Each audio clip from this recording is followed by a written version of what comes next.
오늘 내용은 연금계좌 세액공제입니다. 최근 ISA 관련 세법 개정에 관한 뉴스가 있는데 무슨 내용이죠?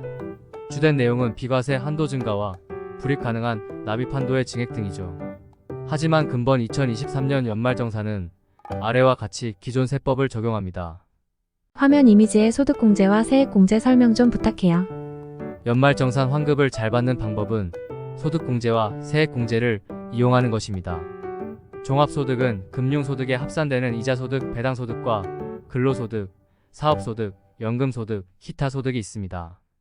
종합소득에서 소득공제를 빼면 과세표준이 나오고 과세표준에 소득세 세율을 곱하면 산출세액이 계산되죠. 소득공제는 사람에게 적용하는 인적공제인 기본공제, 추가공제, 그리고 물적공제가 있습니다. 물적공제는 연금보험료 공제, 건강보험료와 고용보험료 납부액, 주택연금공제, 전세자금, 원금상환액, 주택담보대출, 이자상환액 공제 등이 있죠. 세액공제는 근로소득세액공제, 자녀세액공제, 연금계좌세액공제, 그리고 의료비세액공제와 보험료세액공제, 신용카드세액공제 등이 있죠. 세율이 나온 뒤 산출세액에서 세액공제를 빼면 신고 납부할 세액이 됩니다. 잠깐 소득공제와 세액공제의 차이점은 무엇일까요?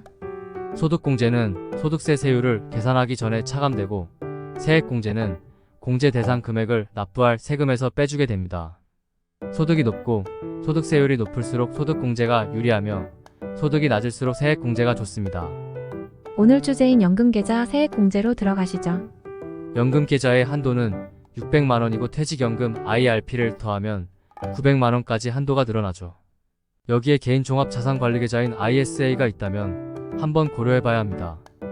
ISA의 계약기간이 만료되고 계좌의 금액이 연금계좌로 납입된 경우 연금계좌 세액공제에 포함합니다. ISA 세액공제의 조건은 대통령령으로 정하는 방법에 따라야 하는데 계좌 만들고 3년 이상의 계약기간이 만료하고 계약 만료 이후 60일 이내에 연금계좌로 납입해야 하며 연금계좌로 이체된 금액의 10%와 300만원 중 적은 금액이 세액공제됩니다.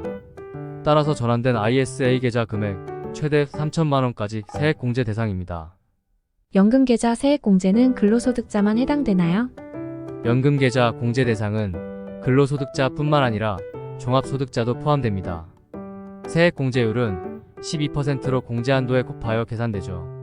만약 근로소득자는 총급여액이 5,500만원 이하이어야 하며 종합소득자는 소득이 4,500만원 이하라면 15% 공제율을 적용받습니다.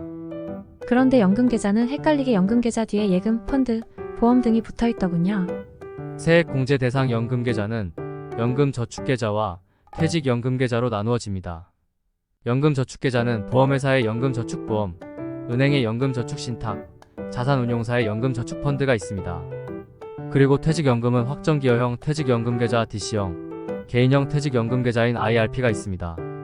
연금계좌는 연금저축보험, 연금저축펀드, 연금저축신탁 등이 있는데 보험사 상품은 연금저축보험이며 은행에서는 연금저축신탁을 판매하며 증권사는 연금저축펀드를 취급합니다. 그리고 많은 분들이 연금보험과 연금저축보험을 혼동하시는데 연금보험은 보험회사에서 판매하는 저축성 보험 상품으로 비과세형이 아닌 경우에는 보험 차익에 대하여 이자 소득세가 발생합니다. 만약 10년 이상 유지하는 등 비과세 요건을 충족한 경우 비과세됩니다. 반면 연금저축보험은 위에서 말한 연금계좌이고 세액공제 대상입니다.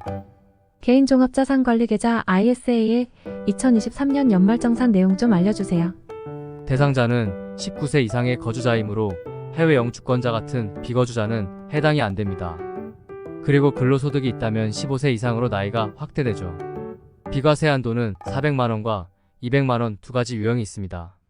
총 급여액이 5천만원 이하인 거주자와 종합소득 금액이 3,800만원 이하인 자, 그리고 종합소득 금액이 3,800만원 이하인 농어민은 비과세 한도 400만원이고 상기 이외 거주자의 비과세 한도는 200만원입니다. 최소 계약기간은 3년 이상이어야 하고 3년 전에 해지를 하면 과세특례 받은 금액을 추징합니다. 계약 이후 3년이 되기 전에 납입한 금액을 초과하여 인출한 경우도 해지로 보죠. 그리고 3년 이후에 ISA 계좌 잔액의 일부나 전부를 연금계좌로 납입한 경우 해당 ISA 계좌의 계약기간이 만료한 것으로 봅니다. 마지막으로 ISA 계좌는 총납입 한도가 1억원 이하이어야 하는데 제형저축이나 장기집합 투자 증권 저축에 총액을 뺀 금액으로 합니다.